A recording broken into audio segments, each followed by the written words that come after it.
Welcome to Purpose or Delusion. I am your host, Brendan Foery. This podcast is designed to spark thoughtful conversations with people who are actively working in the entertainment industry. The following guest is an example of a creative, self-sufficient problem solver who is obsessively devoted to their craft.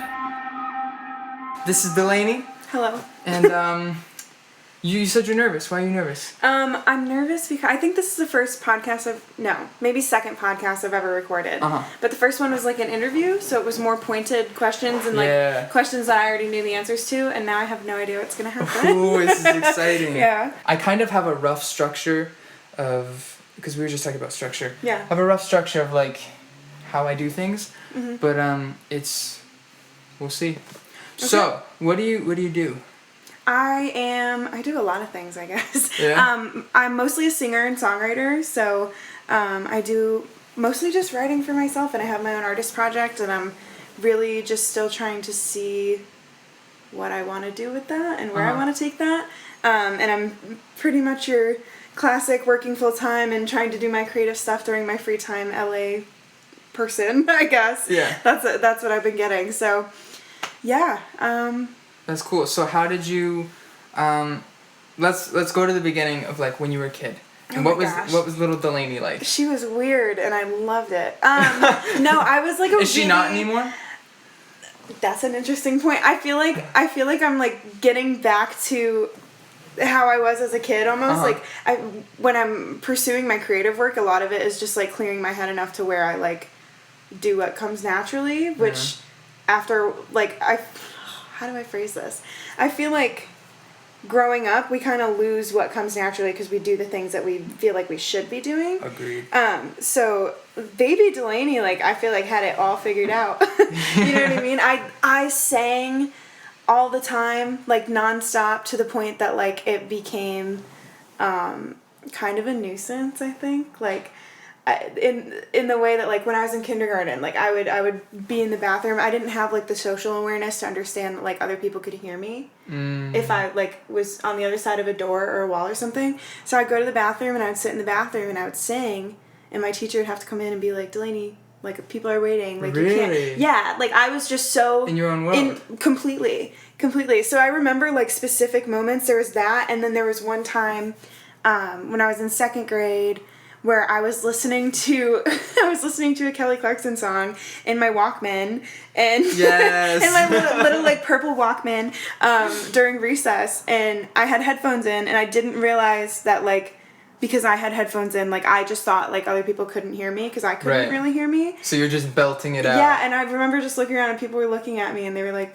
we can all hear you, and I was like, what do you mean? Like, so there was a lot of like just becoming socially aware of the fact that, like, I couldn't just be singing all the time, you know what I mean? But I think it just really, really came naturally to me, and it wasn't really until I got older and people started being like, oh, well, you sound just like this person, you should do this kind of music, or you should train in this genre, or you should write songs like this person, and I just got really confused. You know what I mean? And I had no idea, like, really where to take it, and it feels like I had it all figured out when I was little, and now I'm just... Because it was just fun. Yeah. Because it was just natural, and there wasn't, like, I don't want to say pressure, but there wasn't, like, expectation that came with it, and now there's so much expectation that, like, it's crippling. Where does the expectation come from? I feel like a lot of it comes from myself, to be honest. Like, I'm definitely, like, I'm, like, a very type A, like, very ambitious kind of person, like, very goal-oriented, and I feel like sometimes that's not really conducive with, like, being an artist. Like, that's hard to marry the two of those kind of personality types for me. Yeah, so I think I just, like, have always internalized, like, what people say about my artistry and, like, what I should be doing with it, and, like, you know, people have said things, but, like, me internalizing it, I think that's where the expectation comes from. So... yeah, like, I feel like ever since middle school, people are like, oh, well, you sound like Adele, so you should be doing this kind of, like, Adele's kind of music. You should write like that. And you know, I'm you really not take her. that to heart. Yeah, and so if I write something, but it doesn't sound like Adele, like, is that really what I should be doing? You know what I mean? Yeah. That's what goes through my head. So, yeah, I think a lot of it is just, like, internalized stuff that, like, I'm trying to unlearn. if that makes sense. Yeah, Ugh, for sure. It sucks. That's something I think about a lot with just like society and the way we're raised and the way that we there's this pattern that our lives are supposed to look like. Everyone has to have this pattern of school, college, figure out your career, get married, have kids, and the whole thing. And I feel like now as I feel like some of the youth is starting to undo some of those patterns finally and starting to do their own things. Well, you kind of had like an unconventional, I would say, trajectory to being here, right? Yeah. Absolutely. Okay, that's what I've gathered. I feel like I did like the conventional stuff. I just did it really, really quickly so I could get it over with. Okay. So like I had a bachelor's degree by the time I was 20. That's crazy. Yeah. In like, what? What was the bachelor's? In songwriting. Songwriting. Yeah. So. And you went to Berklee. Yeah, I went to Berklee, and just the way they set up their classes, it is very. I don't want to say easy. Like, it's not easy to graduate early, but it's, like, very possible, and a lot of people do it. If you put in the work and time. Right. So, like, I was just really excited about taking classes, and I took, like, full semesters every semester, and then all of a sudden I was done, and, I had a degree, but I couldn't drink in Boston. So it was, like, it was, like, a weird time, I guess, and, Were you really proud of yourself when you were like, oh my gosh, I'm 20 years old and I have a bachelor's degree? Like, yeah, I guess so. Not as proud as I should have been in the moment, though. Okay. Like, because I'd also graduated high school early. So, I graduated high school when I was, like, 17, so I was doing all of my, auditions and everything for Berklee when I was 16. And so after a while, it just became, like, I've been noticing this lately, it just became, like, I was always the youngest person in the room no matter where I went. And even then, like, even if I wasn't the youngest one, like, I was still, like, the girl who was 19 and a senior. And, like, that almost felt, like, validating to me in a sense. And then, after I graduated and I was done, I was, like, trying to find that same sense of validation. But, like, I'm no longer the youngest person in the room, especially coming out here to LA. Like, people are, 15-year-old millionaires with record deals. People, like, and so it's... I all of a sudden, like, was very, like, growing up in a small town, like, I'm from Glens Falls. Glens Falls. Okay. Yeah, Glens Falls, New York. Queensbury, Lake George, like, whatever. It's all the same. But yeah, I was born in Glens Falls, and, like, going from that and being, like, a big fish in a really little pond, and then, like, I thought I was going to go to Berklee and be, like, a really tiny fish in a huge pond, but it really didn't feel that way. I was very, like I could run with the pack, you know what I mean? And so in high school, you were like, you chose Berklee because you saw it as a career path, as a songwriter, as a singer? I didn't really know. You didn't know yet? Yeah, okay. So Berklee has a major called professional music, that you can literally just, like, build your own major, and that's what I planned on doing. But I found myself I never wrote a song until I went to Berklee. Like, I wrote, like, poetry and stuff, and, like, I was really into creative writing, so I would write, like, short stories or something like that, but I never wrote songs, and so I got to Berklee, and it was just kind of, like, a really emotionally tumultuous time for me, I guess, and, like, I was writing so much, and I was like, why would I not, like, apply these talents together? Like, there's a reason I'm like, writing so much and I'm singing so much, like, why would I not just, like, marry the two, obviously? And so I, like, had never written a song, and I declared my major as songwriting, and so I was like, if I'm gonna get good at it, this is how, you know what I mean? Like, I have all these tools in front of me. If I want to be good at it, I better do it here. So I, like, jumped into it, and it was so weird. It was the craziest, like, just trying to keep my head above water and, like, understand everything. And so were you more of, because you said you thought you were going to be a small fish in a big pond there, but it didn't really feel like that. Yeah, it didn't really feel like that, and I'm not really sure. Berklee's, like, very cliquey, so I feel like that almost helps, like, separate it a little bit. Mm-hmm. You know what I mean? Because, like, they're, like, the jazz kids, and, like, I never felt like I had to compete with the jazz kids, because I'm not a jazz kid, you know what I mean? So it kind of broke off a little bit in that way, but also I was just, like, I said yes to everything, and I, like, tried all these different things that I'd never done before. Like, I worked on the stage crew and learned how to engineer live sound and stuff like that. And yeah, which I never thought I would be doing. Am I ever going to do it again? Maybe not. But at least you have that information. I know. And it kind of, like, exposed me to this whole other side of the industry that, like, as a performer, I have a much easier time communicating with stage crew having been one, you know? Yeah, absolutely. So I feel like I was just trying to grab all these different, like, groups of people, and so it didn't really feel like I was, like, a small fish in a big pond, but then when I came out here, when I came out to LA, it was just, like, totally How different. old were you when you moved to LA? I was 20. 20. Yeah, so I had just gotten my degree, like, 2 weeks prior. Like, I had just finished and, like, went home to New York for a week, bought a car, and then drove out Why here. LA? Oh, gosh. Truthfully, I was thinking about this the other day. I didn't decide to move to LA until about 3 weeks before I moved. Really? Yeah. Like, I finished out my last semester of college, like, not knowing where I wanted to be at all. And so I was kind of back and forth between LA and New York, because I figured if I'm going to do one of, like, LA and New York just have more reputations for being fast-paced and, like, cutthroat, and you know what I mean? Right. So I was like, you know, I might as well do that while I'm young.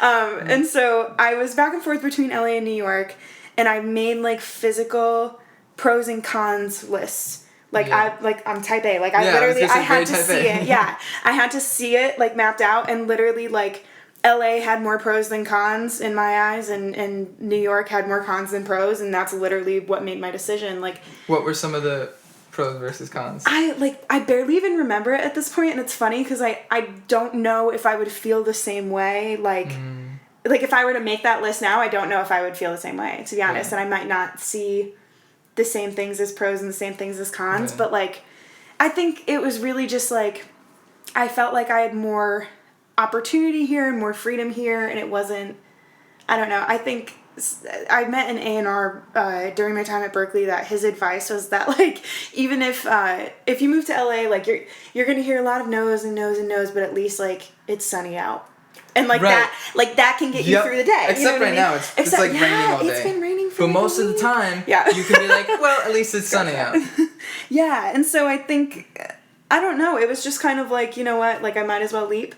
I think another thing for me is if I had moved to New York City, like, I can take a 4-hour bus home on the weekends. I was going to ask. And I didn't, like, it's not that I don't want to, because, like, I'm very close with my family. It's just that I knew that if I had that opportunity to go home all the time, I would do it. Yeah. And so I didn't want to allow myself to have that comfort, and so that's one of the main reasons why I'm here. That's amazing. Yeah. That's really cool. But I'm still, I'm 2 years into living in LA, and I miss my parents all the time, and I wish I could be home, but I know that, like, having something, or being somewhere that's, like, unfamiliar was going to cause me to grow more. Exactly. I mean? There's something about really pushing yourself out, rather than taking a kind of a half step, somewhere that you're kind of close, really pushing yourself outside of your comfort zone, knowing you kind of can't. Like, you're stuck here. You have to figure it out. Right. That's, like, inspiring, especially for your personality of, like, yeah, you're gonna make it work no matter what. Yeah. How has it been? Since moving out here? Yeah. It's been just this total roller coaster, to be totally honest. There have been things that have happened since I moved to LA that I never in my life would even, like, picture myself in those situations. Like, my first gig in LA was it was at the Wearable Art Gala, which Beyonce's parents organized. So my first gig in LA, like, I'm singing at this cocktail hour, and Beyonce walked in the room, and I was like, oh my god. You're literally singing for Beyonce. Yeah, and this was like 3 months right after I moved here, and so I was just like so speechless. And then right after that, I had an internship, and, like, I ended up getting a full-time job halfway through my internship, and I was working at a publishing company, which, like, I thought I wanted to do to, like, support myself, Yeah. So, I was working full-time, and, like, just kind of like I am now, and I ended up getting a blind audition on The Voice, and this was all, like, within 6 months of moving here. Wow. Yeah, so my first 6 months of moving here was, like, I all of a sudden was filming for The Voice, and, like, I had auditioned for The Voice twice before, and, like, gotten called back, and they were like, yeah, like, we like you, but we don't need you, kind of thing.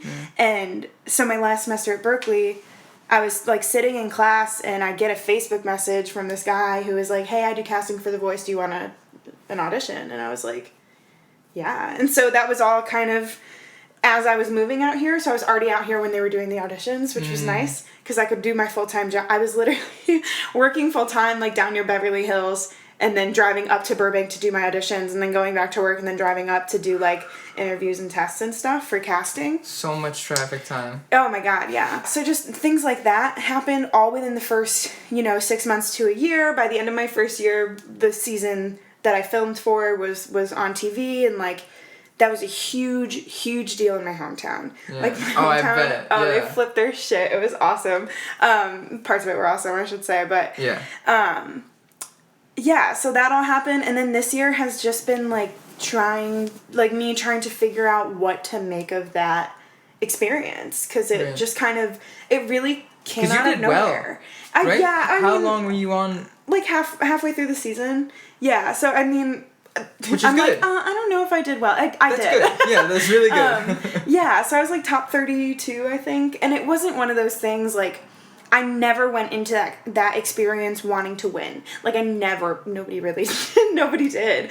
To be honest, there were obviously a few people on the show that like wanted to, but most people were like, no, I'm really just here for exposure kind of thing. Yeah. So that was, I mean, obviously a positive experience, but like kind of figuring out what to do after was just like, I don't know. So you moved out here and you kind of just had this crazy It was peak. like, yeah, it was literally like 90-degree angle, like going up. Yeah. And so all of a sudden I'm like filming a TV show with my childhood idols, and then, 6 months later I wasn't. Yeah. And it was funny. I was working after I did filmed for The Voice and whatever, before it aired, I got a job at California Pizza Kitchen. So I was working at CPK, and this girl came up to me, and it was like, I was working at the takeout counter, and she came up to order a pizza, and she was like, I know you from somewhere. And it was like while my season was airing. Yeah. So while I was like on The Voice in people's eyes, I was working at CPK, and this girl was like, I know you. And I was like, I don't want to talk about it. I was like, I don't want to. And she was like, oh my God, you're on The Voice. And she started getting really excited. And I was like, most people at CPK didn't even know, because I didn't tell them. Talk about it. Because I didn't want them to know, which is like kind of messed up. Why? I don't know. I don't want to say that I was ashamed, but like, it's so interesting when I talk to people that like aren't really familiar like with the entertainment industry at all. Like, I'll be like, oh yeah, I was on The Voice, like whatever, and they'll be like, oh wow, so what came from that? Did you get a record deal? Right. I totally get that. No, no, I didn't just like come out of it with a fucking Grammy. There's like, a major. Can I swear on this? Yeah, you could say whatever. Bleep me, I don't. At some point, we're gonna have to hit the E part and have it be explicit, which is fine. Gotcha. So, yeah, there's a major disconnection if you don't know anything about the music industry. Right. Like, you really don't know anything, and like people ask you the weirdest questions, and it's like so it feels out of the blue. weird. It feels weird. Yeah. And it feels like almost invalidating too, because It's totally. people like automatically assume that you come off of shows like that with like people like knocking down your door. Nobody knocked down my door. Nobody was knocking. And even if you mean? win, and I want to ask you, what was that deal? It wasn't very good, was it? Yeah, there's a lot It's of a it that crappy I'm deal. like legally not allowed to talk about. Okay. So I can't That's fair. get into detail about it just in case. Yeah. Apparently they can sue me for like $5 million. Oh my gosh. It's crazy. I remember signing this NDA, and my parents had to sign it as well. Yeah. I kind of always knew that there would be a point where I was like beginning my career that like I would have to sign a contract that I wasn't cool with. Yeah. You know what I mean? Yeah. Like it's you can only negotiate it so much, especially in a group setting where there are literally 50 people that didn't make it through their blind audition that are ready to take your place. Yeah, absolutely. You know what I mean? Yeah. Like, so it's either sign it or leave. Yeah. So I didn't want to leave, and so I signed it, and I remember my dad signing the same NDA because he like filmed for my B-roll shots and stuff. And he looked at it and he was like, I would like to see them try to get $5 million out of me. He was like, I don't know where it would come from. I don't have that. And like, he was funny about it. But yeah, so we signed like NDAs and like these contracts that like truthfully, I didn't read the contract. Like I didn't read the whole thing because like we had lawyers that explained everything to us. And I was like, you know what, like it's shit anyway. Like, whatever. So I was still, there are still terms of my contract that I'm technically under for like another year. Wow. But those are like really rare kind of terms, like I can't do another reality competition show until December of 2020 is when that's lifted. Gotcha. But that's really the only thing that's still binding. The other things were like, I couldn't release music until after the season. You know what I mean? So I was sitting on stuff for like 6 months and like not able to put it out. Yeah. So that was hard. But there are also a lot of misconceptions just because like by word of mouth, and they change the contracts every season too. I've had people contact me like, yeah, the Voice is contacting me and I don't want to give them rights to my music. They thought, this person that contacted me thought that The Voice would take rights to their music for the rest of their careers, no matter what happened. And I was like, that's that's so far from the truth. Yeah. Like they don't have any like rights to my music now or anything like that. Right. But if there was stuff that I created while I was there, while I was like sequestered in filming or while the season was airing, they could like technically claim rights to it. Oh, interesting. Yeah. But there were people that released music anyway and they didn't do anything about it. So it's like, how binding is it? You know what I mean? Right. So yeah, that was crazy. Reality shows in general are very weird and interesting. Oh my God. And then especially in the music industry, it's just like people think, because people ask me all the time, like, why don't you audition for American Idol or something? And I'm like, it's so annoying. I don't want to. I don't want to. There is no positive, in my mind, for me, there's no positive ROI of this for me. Right. Because that's not how I'm building this. I get really annoyed with people who, no offense, but I get really annoyed with people who, like, ask me why I'm not going back on The Voice. Yeah. And I'm like, first of all, have you ever seen that happen? Like, that's not a thing. Right. They don't bring people back like, oh, this person that got kicked off 2 seasons ago, we're bringing them back. Yeah. Like, they do that for people that, like, don't make it through the first round. They'll be like, oh, and then she persevered and came back anyway. And because it makes a good story. Right. Exactly. Yeah. And so I knew a lot of people that they tried out multiple times and, like, it did make a really good story. But, yeah, I get a lot of people, even now, like, my season ended a year ago. Like, it's over. You know what I mean? And I have people, I had somebody come up to me when I was home for Christmas last year, and they were like, so I heard that you're already on so-and-so's team for next season. And I was like, who did you hear that from? Because that's not true. And, like, I have very little patience when it comes to that, because it's just like somebody out there just, like, made that up. Yeah. Like off the top of their head just made it up, and that's like so strange to me. Did you encounter a lot of rumors or kind of like gossip around while you were involved or after? Oh, totally. Yeah, especially in my hometown, I would say. It was so strange. But it wasn't really anything new to me. Mm-hmm. Just like being from a small town, like there's just rumors and gossip about everybody all the time. Yeah. And I remember coming home from college one year, like I had a meeting with an A&R and like posted about it on Facebook or something, like, so cool to sit down to so-and-so today, like very casual. It was nice. And I came home for Thanksgiving break and I was DDing for somebody's 21st birthday. Mm-hmm. And the person in the back seat leaned forward and they were like, so I heard that you wrote a song for Ariana Grande, is that true? And I was like, if it was, do you think I would be driving this car? Like, dude, like, if I just wrote a song for Ariana Grande, I would not be DDing for this 21st birthday party. Like, I'm not, no. Yeah. So it's just these crazy things that are just, like, out of the blue that I'm like, I wish, but no, you know? So that's hard to deal with, because then it's kind of like, people have this heightened kind of sense of, like, who you are. Yeah. And then they have the audacity to, like, it's like they project their expectations onto me. And then, yeah, without even asking, like, where I'm at first. Yeah. You know what I mean? Yeah. It's definitely weird. I wouldn't want to go back on the show either, and, like, I wouldn't want to do that, and that's not something that people seem to understand, which is also hard because... Because you're on TV. Why wouldn't you want to be on TV? But then, like, actually being on TV, like, the day that I got kicked off, like, when we were filming it, like, when I was actually living that, was in August, and then when they showed that on TV was in November. So, like, I knew that entire time that I was going to get kicked off the show. I had people, like, threatening their own lives if I got kicked off, like, if I didn't win. My gosh. Like, it was, people got so into it, and I didn't realize how into it people were going to get, because to me it was a good opportunity. It was whatever, like, good exposure, and I knew people were going to be excited, but I didn't know people were going to take it so seriously, because I didn't. Yeah. But I do have to say, the day that we filmed... that I got kicked off, it was one of the most, like, emotionally taxing and stressful days of my life. Because they just push and pull you in so many different directions just to shake you up. Yeah. And it's, like, very manipulative, I have to say.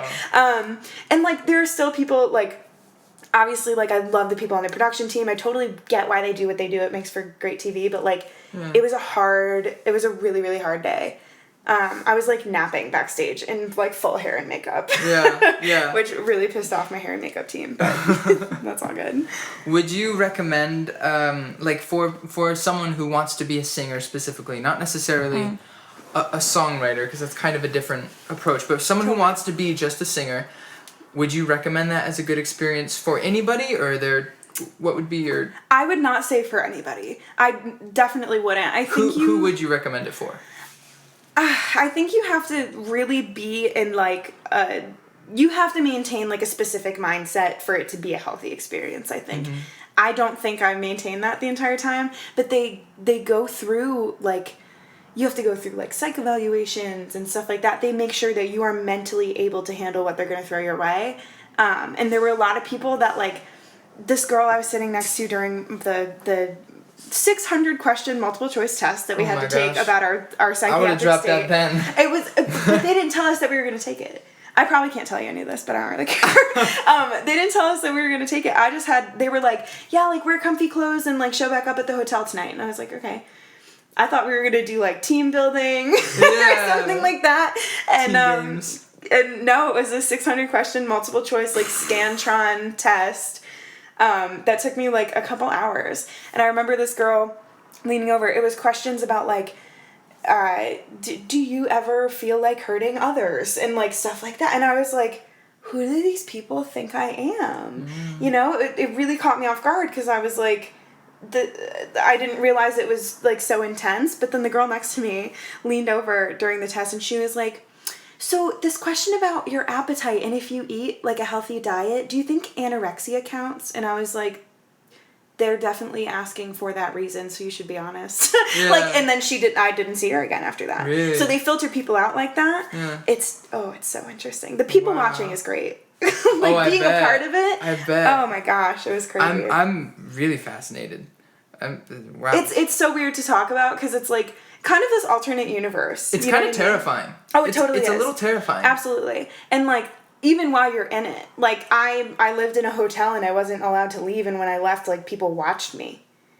You know, like, I could like, walk to Target if I wanted to, and then, like, people would watch me walk to Target to make sure I went to Target. Like, it was so crazy. I broke the rules once. Yeah. I broke curfew once. And how did that go?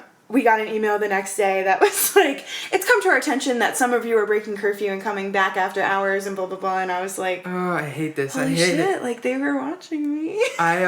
Lisa, my girlfriend, got, she was selected to be on Hell's Kitchen. What? And, so she cooks too? Wait. She is everything. And, so to this point specifically, and then we'll jump back in, she was, like, right there, ready to be accepted, and turned it down.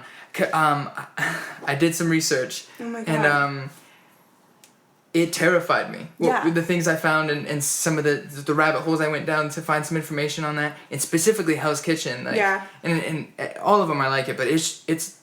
I mean, and there's more stuff that I'm happy to tell you, like, off the record for sure, because it gets, like, really, really deep and dark. My heart is beating fast right now thinking about it and thinking about her and thinking about you. Yeah. I always say that, like, I'm never gonna do reality television again. Like, I'm never gonna do that. But, like, honestly, I don't know what I would say in the moment. I just applied for Songland.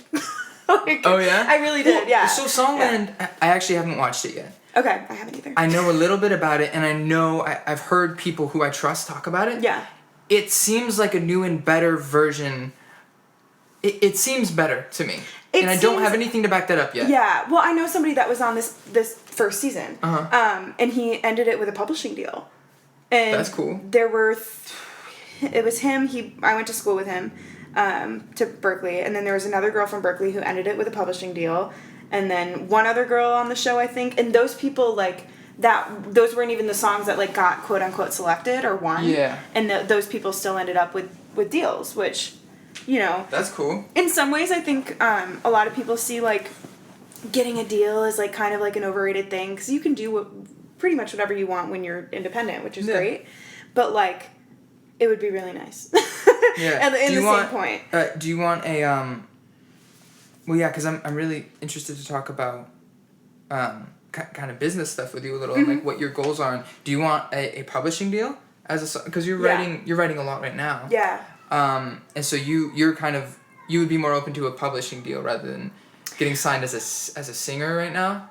I'm open to anything.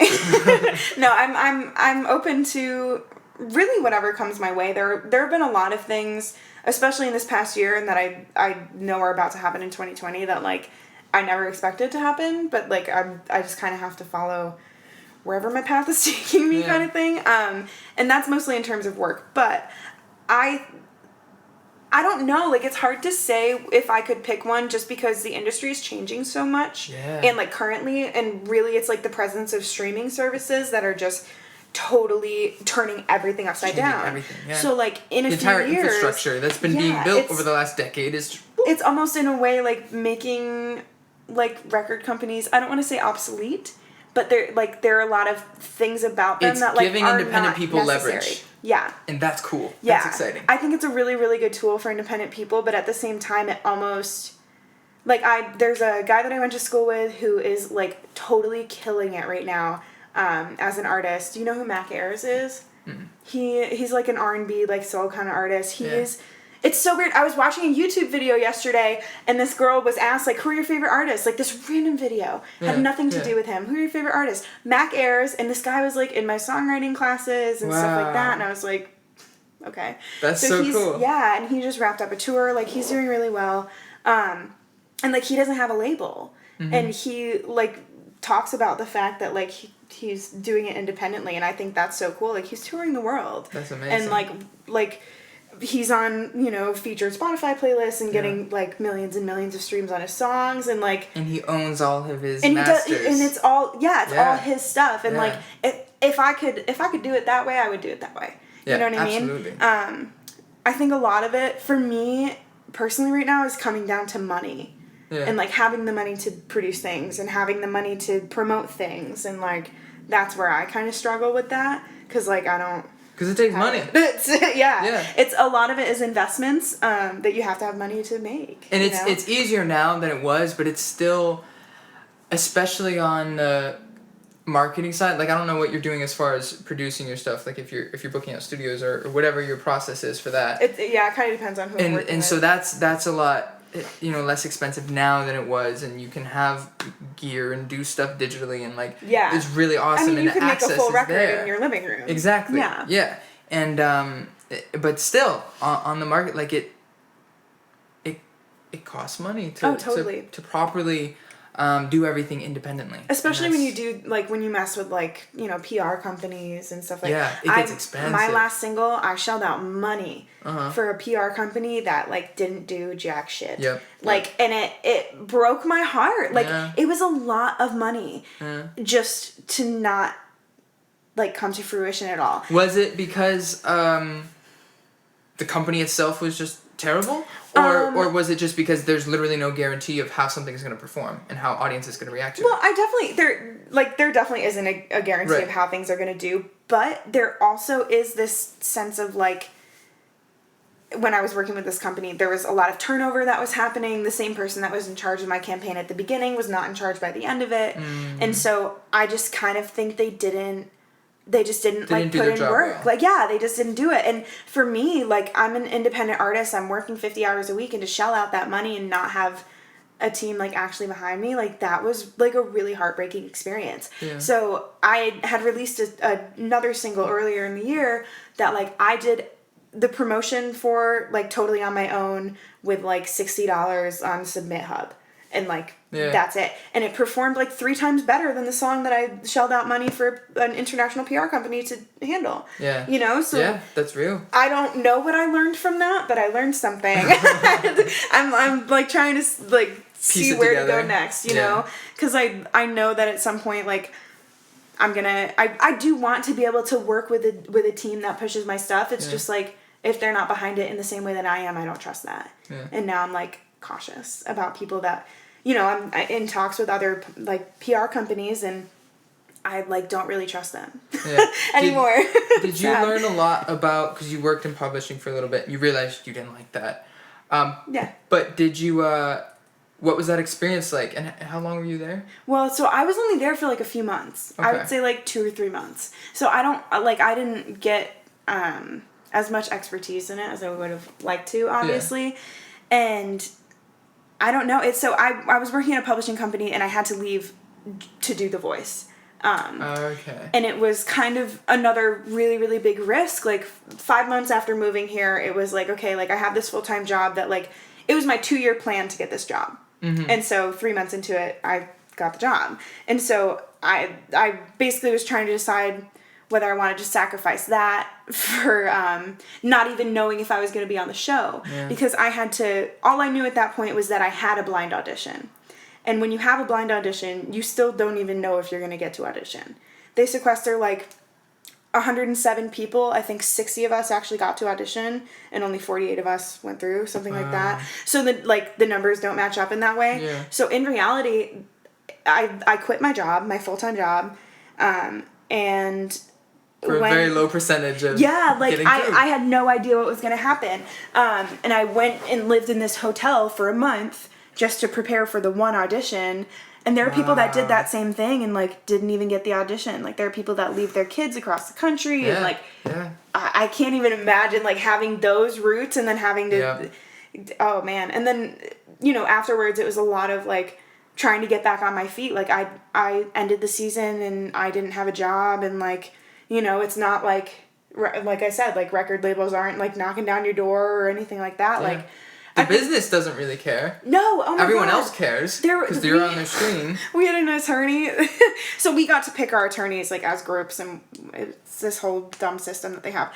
So we had an attorney that was basically pitching himself to us, like, you should hire me because I'm going to be honest with you. Uh-huh. And he stood in front of this room full of people that were about to audition for the show. And he was like, if you believe in yourself, you should leave. And it was just, like, dead silent. Everybody was so taken aback. He was like, seriously, because nobody in this industry is, first of all, going to give a shit that you're on this show, which is absolutely true. 100. And he was like, and in some ways, it's going to hurt you.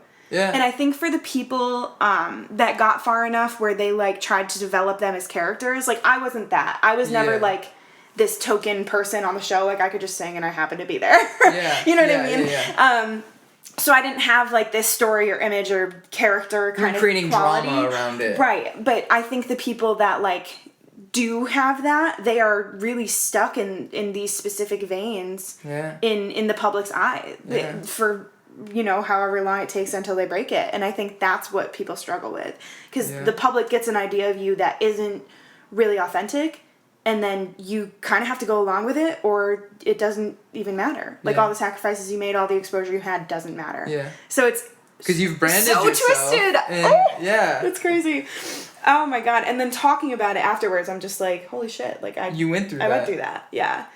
So, it was, I would say it made this year really, really difficult. Because, like, trying to figure out how I was going to move forward and, like, really make the best of that experience was so hard. I had no idea. How did you work through that? I don't know. To be honest, it's just like... Do you feel like you're through that, or you're still going through that process? I think I'm going through it still a little bit, and I've met people that are, like, alums of the show that, like, you know, it's 7 years later, and, you know, they were on, like, the earlier seasons. I did a show with somebody who was on season 4, and I was on season 15, so there's, like, a huge separation. Yeah. And she was like, I want to pick your brain because I want to know if things have changed. And, like, she still has these, like, visceral reactions to, like, hearing about people on the show. So I would say I'm definitely still going through it. I'm in a different place than I was a year ago, for sure. I think I definitely got caught up in, like, this whole, like, wanting people to think that I was, like... that the show did a lot for me. You know what I mean? Yeah, like, I really wanted people to think that, like, you know, it totally changed my life, but, like, it didn't change my life. It's a really great, you know, footnote in my eyes, and that's all I really ever wanted it to be. But in the moment when it was like, this is gonna freak you out. Okay, I'm ready. I remember doing an interview, and the producer was like, doesn't this, I'm on camera, and I'm like, I had just sang, or I was about to sing or something, and she was like, doesn't this mean everything to you? And I was like, not really. Like, I'm just trying to be honest, you know what I mean? I was like, I mean, it's not really everything. I know there are other opportunities that are going to come my way, and, like, whatever. I was just, like, candid about it, and she reworded the question and literally asked me again, and she was like, yeah, but you've worked so hard, so, like, doesn't this mean everything to you? And I was like, so eventually I was like, yeah, it means everything. I really want it to go well. I don't know. Like, it was so crazy. They were literally asking that. So, and when you're living in the hotel with everybody else on the season, those are, like, that's your community, is other contestants. So the show becomes your entire world. Yeah. You know what I mean? Yeah. And then you get back and, like, you don't have a job, you don't see these people anymore because they're all from across the country and whatever. And then, like, some people just came out of it with, like, a lot of followers on Instagram and, like, no music to release. You know what I mean? And it's, like, all these people that are following you, expecting you to, be the next huge thing, and it just doesn't happen that way. I don't know. And I think when you look at it objectively, like, I can't name very many winners from the show, or, like, other than, like, even the ones who are who are, like, the two that are massive because of it? I don't even know. Cassidy Pope is pretty big. And even, like, American Idol, like, earlier seasons of American Idol, they were bigger, but I don't know. And that show is all messed up. Don't do reality TV, Don't kids. do reality. Don't do reality TV, kids. That's the moral of the story. Absolutely. Well, first of all, I'd like to say I applaud you for your courage and bravery and resilience. Thank you. Like, honestly, because I literally, my heart, this conversation is just, it's, like I said earlier, it's terrifying. Well, and there's really, like, this whole dark side to this experience that, like, I never expected to happen. Mm-hmm. And, like, you hear, like, stories about it. Like, people are like, yeah, like, those shows aren't all they're cracked up to be. Like, listen to this person who had this, like, shit deal and whatever. And, like, so I was kind of aware that it could happen, but I never thought it would. You know what I mean? Yeah. Especially because I didn't, like, win or anything. Yeah. So, yeah, I feel like there's this whole, like, misunderstanding of that section of the industry too. Yeah. So I remember my first meeting with an A&R after the show. I thought he was going to be, like, all about me because, like, I had this exposure and, like, this new music, and he was like, okay. Doesn't matter. He was like, what are you doing next? And I was like, what are you going to help me do next? Like, you know what I mean? So. Yeah, it's not, that isn't the music industry. That is the reality TV industry. Right. And the music industry knows that the only reason you have any exposure is because it was the reality TV industry that got you the exposure. And that's it's not another you. thing. Yeah, that's something I was talking to one of my roommates about one time. I was like, there's almost, I don't want to say disrespect, but there's almost, like, this, for lack of a better word, like, this disrespect in the musician community for people that made it that way. Yeah. You know what I mean? Yeah. Like, for people that just got on reality TV and maybe don't have the same, experience or, like, education is whatever, but, like, the same kind of, they haven't put the same kind of work into it, and then all of a sudden, like, you're on a show and you get that exposure. People, like, get really salty about it, and I didn't want people to see me that way. Mm-hmm. So I was really grateful that I got kicked off when I did, because I didn't want to be, like, that girl from The Voice. Right. Like, I'd never wanted that. Yeah. And to some people I was that, and to some people I still am that, but we're going to work on changing that. You're here to show everyone you're going to work hard, you're going to do your thing. Right, and I think people just think that, like, when it ends, it's over, but, like, I still write music, I'm still performing, I'm still, I like what you said, that it was just a footnote. Mm-hmm. And I feel like the things I've gotten to do out here, a lot of people have those experiences and think, oh, this is my chance. I'm in the room with Rodney Jerkins. This is my moment. Right. When in reality, that's just a footnote to the story, the 3-decade-long story that eventually you're going to tell. 4-decade, 5-decade, 1-decade, whatever it is. And those are all little building blocks of, like, and I learned this small little thing when I was in this room with Rodney Jerkins. Right. On to the next thing. Continue the story. It's not and I think that's the healthier way to look at it, but you know, it's a hard mindset to maintain, I think. Because when you're in the thick of those really exciting moments, it does kind of become everything. Absolutely.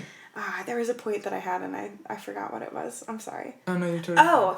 That, like, I find myself now, since The Voice, because I almost... therapy session. I almost feel like I was the reason that I got kicked off, because I got so nervous before that performance, and I truthfully did not perform as well as I wanted to.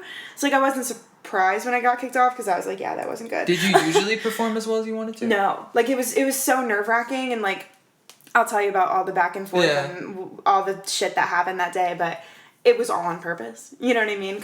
That I've come to learn.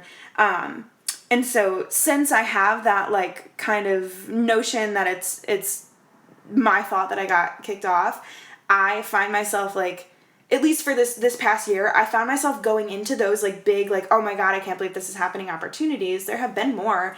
And I put so much pressure on myself to make it perfect that I fuck it up. You know what I mean? Yeah. So I ended up in this songwriting session earlier in the year. Maybe in the spring. I don't even remember. And I remember being in the session, and I figured out that it was a pitch. They were trying to write a pitch for Dua Lipa. And that just, like, freaked me out. Yeah. And I was like, I'm not good enough for this. I'm not ready for this. And we sat down for, like, 2 or 3 sessions and never got a song out of it, because I was just so in my head about that. But, like, in reality, like, that was a great opportunity that I just, like, totally psyched myself out of. Yeah. So I think, like, I have to do a lot of, like, readjusting in terms of, like, my mindset and, like, I don't know, like, feeling like you don't have to be, like, ready for something for it to be a good thing. You know what I mean? Yeah, definitely. Yeah. What is the goal for you? Do you want to be a singer? Do you want to be a songwriter? Do you want to do both? Like, what do you enjoy? I definitely want to do both, because I find so much joy in both of those things for totally different reasons. Like, when I'm not, like, consistently performing, I don't feel like myself. And when I'm not consistently writing, I don't feel like myself. And I find that, like, sitting down for a songwriting session is a whole other kind of, like, cathartic experience than performing. So I feel like, just for my sanity, I'm always going to do those two things, and I would like to do both of them professionally. Like, I would love to write for other people and do my own stuff. Yeah. If I could pick which one I wanted to be more prominent in my career, I would rather be a songwriter. Like, if I had, like, if I had to choose, pick, yeah. Well, it's so funny, because, like, growing up, like, my whole life, because, like, I've always been singing, I've always, you know, kind of had that. Pretty much since, like, 2nd grade, people were like, oh, you're the singer. You're the girl who sings. You know what I mean? Yeah. And so, for my whole life, people have been telling me, like, oh, you're going to be famous. You're going to be famous. You're going to be famous. Mm-hmm. And, like, it hasn't... Even in college, that happened to me. Mm-hmm. Which I didn't expect, because everybody is, like, kind of, you know... trying to make it, in a sense, you know? And so, people would tell me that in college, and I was like, okay... If everybody thinks so, then this must be right. You know what I mean? But it occurred to me, like, literally this year, I was like, nobody's ever asked me if I wanted to be famous. Yeah. And, like, no, like, I don't want that. I want to be able to, like, go to Trader Joe's and, like, buy food and, like, shit like that. You know what I mean? So, I don't know. Like, I feel like for a lot of people, fame is the goal, but, like, if it comes with my success in what I want to do, then it comes with my success. Yeah. But I've never just been like, wow, I really want to be famous. Like, I've never felt that way. Yeah. I think a lot of people have assumed that I felt that way. Yeah. You know what I mean? Yeah, because of what I want to do. But, like, I just want to do it because I love it. Like, not because I want, you know, Getty images of me on Google. Like, I don't give a fuck about that. Yeah. So, I don't know. I would say, yeah, I would love to... I hope it takes me, like, touring, and I want to see the world and, like, sing to people. Yeah. and, like, be in the studio when I'm not doing that. Yeah. You know? Absolutely. So, it sounds really simple, but it's not. Yeah. Yeah, it's a, tumultuous. You said that word. That's one of my favorite words. I love that word. Usher said it once when I was, like, younger, and I was like, Usher said tumultuous. Usher. What? I was going to bring up Usher in our off-the-record conversation. Oh, yeah. Okay, we'll talk about that later. But yeah, so anyway, it's a roller coaster, and it takes a lot of time, and it takes a lot of, I mean, it's a process, and you have to love the process to keep going. You have to love all of it. And I think it's so funny, especially like we were saying, how people like aren't like generally aware of how the entertainment industry works. Yeah. Like general public, like when you're removed from it, people just like see these artists like quote unquote pop up out of nowhere. Oh, you know what I mean? Like they literally think that like Rockstar was the first song that Post Malone ever put out. Yeah. You know what I mean? Like it's so interesting that people literally think that these people just walked up one day and were the artists that they are and put out a hit song, and it's just not like that. Like most people have been working at it for years and years and years. And like the people that, you know, it just kind of happens whatever overnight, like that's a very rare thing, but it's still not overnight. It's not like they've never sang and never written and never done those things. And so people kind of don't really realize that, but like there's so much growth, I feel like, that you have to get through just to like get to that point. Absolutely. And that's all behind the scenes. And that's all like when people, you know, don't think it's a legitimate thing. And now, you know, now people are like, successful. It's a whole thing. I'm confusing myself, but I feel like you get my point. I 100%. I appreciate it, the few times we've had, because we actually haven't talked that much. No, but not really. Anytime we've talked, there's like just been this connection. Like we're on the same page. We're same wavelength, and like, the industry is fascinating, and I've loved learning about the songwriting industry. Yeah. It's my favorite industry. Learning about the songwriting industry specifically is the it's like the purest. I love it. It's such a small community. It's so beautiful. It's truly artistic, and it's like it gets to be in this chaotic, wild scope of the music industry, but it feels like there's this special songwriting industry that's just like it's just sacred and beautiful. I think that's because like for song I feel like because like songwriters in general, like you have to have this sense of like authenticity and vulnerability that like you have to maintain in order to like write well and connect with your artists well, and like so I feel like that is kind of it's a requirement. Yeah. To kind of be a good person. So I think that's kind of why it's its own bubble. Yeah. And I remember I was taking a class with Cara Diaguardi. She was my teacher at Berklee. And my first class, I left crying. I was like, oh my God. Totally second guessing everything I wanted to do. And I grew so much in that class because she pushes really hard, you know? Like she totally, the first day, like tore me down. Yeah. Like everything that I thought that I was as an artist, she was like, I don't believe any of this. Like, I don't believe you. And I was like, shit, she's on to me. You know what I mean? Because in my, like, I knew, like, subconsciously, I knew that it was, like, not stuff that I really meant or not stuff I wanted to say or music that didn't sound like what I wanted it to sound like. I knew that. And for somebody to, like, in front of a class just be like, I see this. Like, I see right through you. Yeah. It was, like, totally unexpected, but I absolutely needed it to happen. And Cara was really the first person. She's a phenomenal songwriter. And she was, like, really the first person that, like, ever said anything about authenticity to me. Like, as a writer and as an artist, she was the first person to ever bring it up. And she was like, it is the most important thing. Like, if you're authentic, people will believe you. And if people believe you, they connect to that. Yeah. And, like,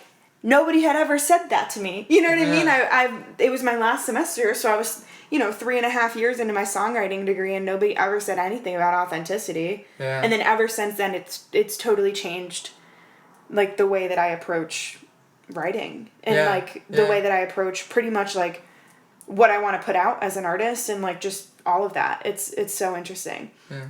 Because I feel like people miss that a lot. Absolutely. Like, the importance of that. And now it's funny because I feel like I can identify that in other people when it's like not really who they are, but it's somebody they think they're trying to be. You know what I mean? It's a skill. Like it's a learned skill to be able to be authentic. Well, and that's kind of what I was talking about before. Exercise, like as a kid, like you're authentic as a kid because you don't know anything else. Right. Like you just are who you are, and I feel like we learn these behaviors and notions. That like kind of like wear that away a little bit. Yeah, and I think for some people maybe that's a good thing. Like you know what I mean? For some people, if you want to go like the conventional track and like get a good job and then like, you know, move out of the city to the suburbs and start a family and do that. Like, that's great. Fantastic. You know what I mean? But I think if you have this like desire to really like delve into your creativity, you got to dig up a whole lot of shit you didn't even know was there. Yeah. You know what I mean? So I feel like that's just really, for me, that's been my process of like becoming an artist. Because even like, was it 2 years ago it was 2 years ago that I was at Berklee and in that class with Kara, like I wasn't even comfortable calling myself an artist. Like that was not, like I was a singer and like I kind of wrote songs, but like an artist was like a weird, it's kind of a stretch term. Yeah. Cause I didn't think I had like anything special. And then I just really what I learned from that class was just like people want to connect to you as a person. Yeah. You know what I mean? Yeah. Cause especially like I don't like do anything gimmicky or like have like a, I don't know, like an alter ego kind of thing. You know what I mean? I'm just kind of like myself and I say what I want to say in my songs and that's it. Do you think? Yeah. So I feel like I'm still kind of like digging all that stuff up and trying to understand, that I don't know everything and like nobody else knows everything either. Exactly. So I think for me, like I've always had these like preconceived notions of like, oh, well, like, you know, artists can't put out this kind of song if they put out this kind of song, and if I have this kind of song, I can't put out this one.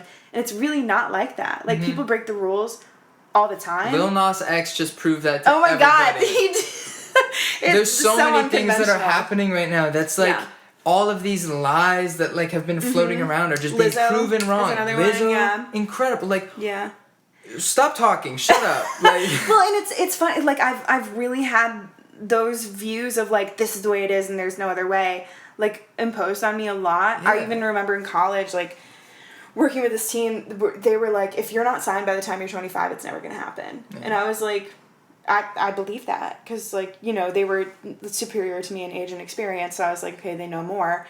But like that's just not true. Like when you think about Lizzo is just now recently a major artist and like being considered for Grammys and stuff, and she's like in her 30s. Yeah. And so I love her. And she's been doing it for years. So long. Like since she was like 18 years old. Yeah. It's so crazy to think about that. Literally decades. Oh man. One of the greatest things I learned since moving to LA was that I haven't been so wrong my entire life. And I was always told and kind of grew up in this society, and I feel like a lot of young people do. And a lot of young people, it's for the better.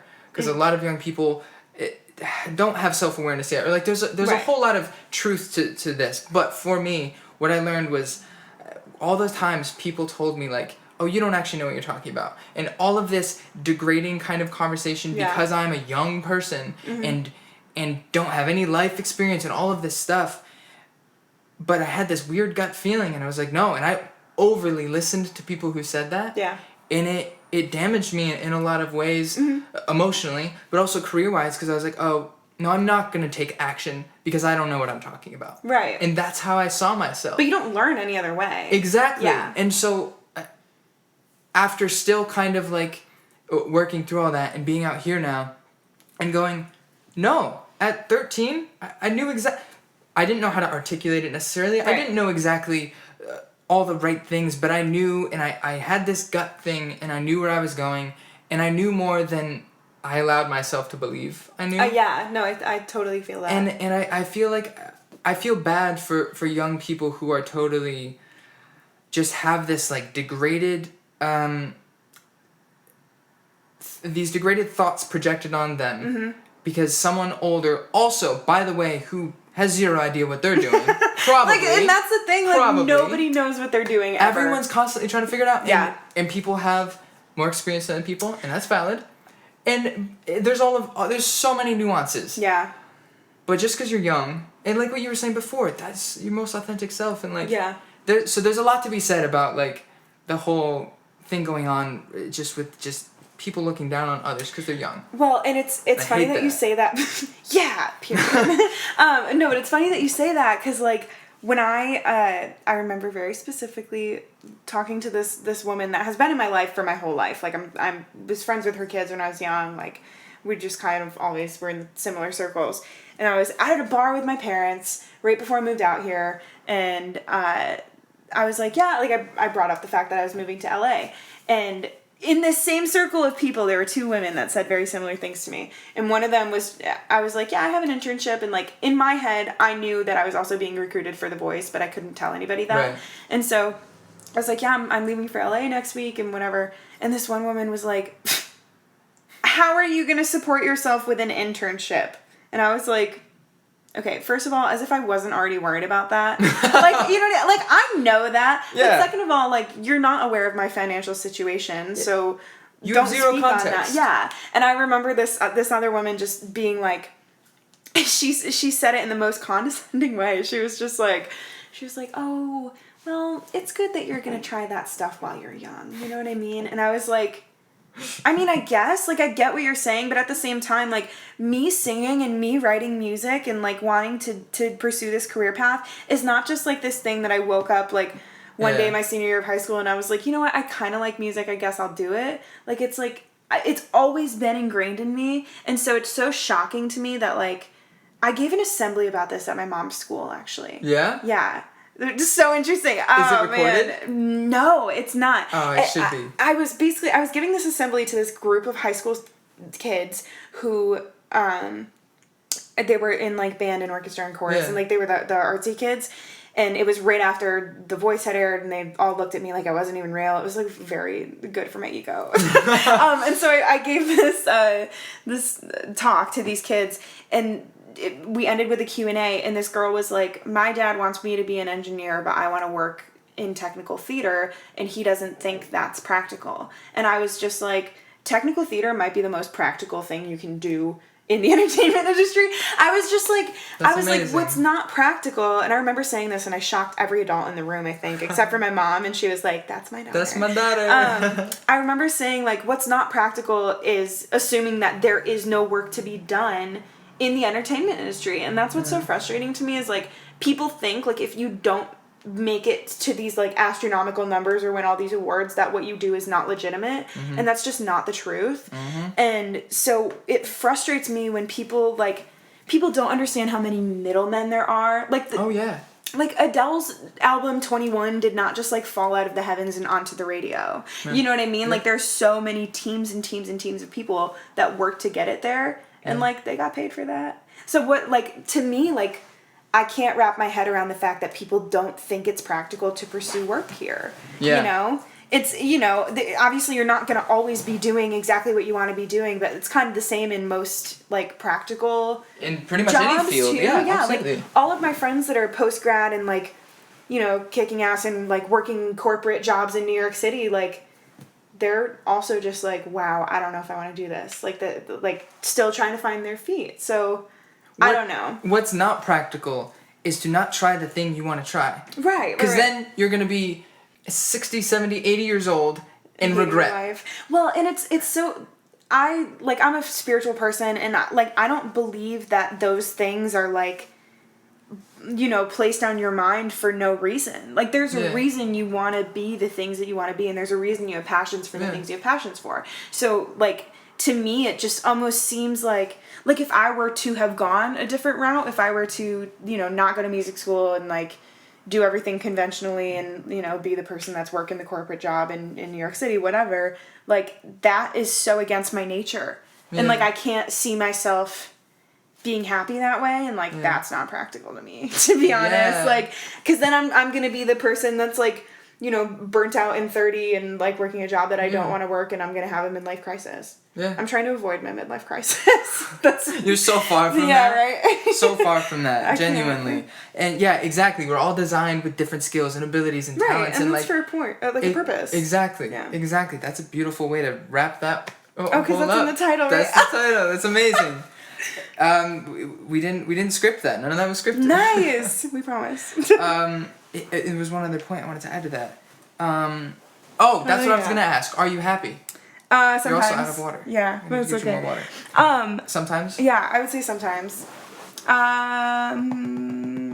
That's fine. Yeah, I don't know how else to delve into that. The last episode, my roommate Eric Grims was on, and I asked him. I was like, "Are you happy?" He was like, "Absolutely not."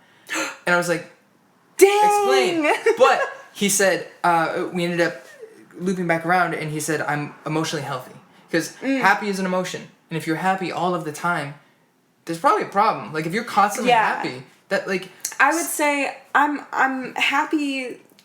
I'm happy in the moments that I'm doing the things that I'm meant to be doing. Mm. You know what I mean? But, like, where I'm at in my life right now, those moments, I don't want to say are few and far between, but they're, you know, I have less moments like that than the other, if that makes sense. Yeah, no, like, because most of what I'm doing is, like, I feel like I have to work and I'm, like, trying to make money so I can support what I want to do. And, like, most of it is just in support of getting to have those moments, like, getting to have those days in the studio and getting to, you know, I filmed a music video last weekend and, like, I work really, really hard during the week to be able to do stuff like that on the weekends and support that financially. So I would say, like, I'm happy when I'm in those moments doing the things that I feel passionate about doing and the things that I feel like I'm meant to do. But, like, there are a lot of things that I don't feel like I'm meant to do that I have to do right now. Yeah. You know what I mean? Absolutely. So, being 22. And I've said this in many episodes, but there is a huge level of success in doing exactly what you're doing right now. Mm. In every guest we've had on who is working a day job or, you know, or even working full-time in their industry but can't always do exactly what they want to do. There is a huge level of success for the person who moved out here from halfway across the country, all the way across the country, wherever from, to live in Los Angeles, an expensive city, to be living on their own at such a young age, and young age, anything below 35 in my opinion. Yeah. Like, really. And doing their thing, pursuing what they enjoy spending their time doing, that is successful. There's like a bravery that comes with that. Absolutely. Because, like, there's so much uncertainty that you just have to get through. Like, you just have to persevere through it. I was going to bring up the fact that, you know how since it's the end of the year, Spotify is doing this whole Wrapped thing. I think that's kind of along the lines of what you were saying. I see a lot of people, like, not, you know, they'll post, like, you know, I know these aren't great numbers, but to me, they're really good. And, like, if you put things in perspective, like, for me personally, I posted mine on Instagram, like, my Spotify artist rap thing, and, like, I had, I think, a little over 50,000 streams this year on Spotify, which, like, if you put that, you know, next to Dua Lipa, like, that's breadcrumbs, you know what I mean? But when I compared it to my last year's, I had 1,000 plays, less than massive growth. 1,000. So just seeing that growth, I think that's what people have to focus on to, like, feel like that's success to me. Yeah. You know what I mean? As long as you're growing in whatever capacity, like, whether it's skill set, whether it's your numbers, and a lot of those are arbitrary. It's not always reflected by the numbers either. You know, because I have friends also that really, they didn't put out music this year. Their numbers are still great, but, like, they didn't put out music this year at all. And, you know, they started all these other ventures. They wrote for a ton of other people. Yeah. And they started their own podcasts and, like, stuff like that. They're a group called Sleeping Lion. They're, like, a pop duo. And they, you know, kind of said, like, this wasn't a big music year for us, but they did so many other things. Yeah. And that's still growth, and that's still, like, expanding what they want to be doing. Yeah. So I think that's important to recognize, too. Yeah. Are we good? I think so. Did we just have a well-rounded conversation? I feel like I just went to therapy. I was like, I feel really nice. That makes me so happy. Yeah. I always feel so good after these. Yeah. Well, thank you so much for being on. No, thank you for having me. Of course. I always have stuff to say.